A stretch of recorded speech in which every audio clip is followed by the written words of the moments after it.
అందరికీ శుభోదయం. ఈరోజు దేవుని వాగ్దానం ఏమనగా కీర్తనలు 16వ అధ్యాయము 7వ వచనము.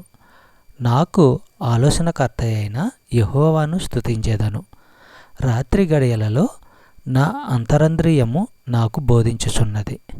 సహోదరి సహోదరులారా, యేసు తాను మాట్లాడవలసినవి చేయవలసినవి అన్నిటి గురించి ఆదేశాలు తండ్రి అయిన దేవుని నుంచి అడిగి తెచ్చుకుంటూ వచ్చాడు.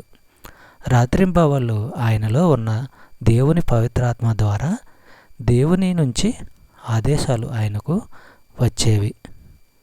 యోహాను సువార్త 5వ అధ్యాయము 19-20 వచనములో మనము పరిశీలించినట్లయితే, అందుచేత యేసు వారికి ఇలా జవాబిచ్చాడు, మీతో ఖచ్చితంగా చెప్తున్నాను, తండ్రి చేసేది చూసి కుమారుడు అది మాత్రమే చేస్తాడు.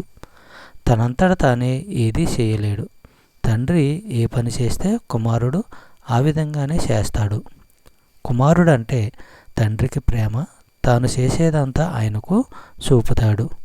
మీరు ఆశ్చర్యపడాలని వీటికంటే గొప్ప పనులు ఆయనకు చూపుతాడు. చెప్పబడిన వాగ్దానము దేవుడు దీవించి ఆశీర్వదించును గాక. ఆమేన్.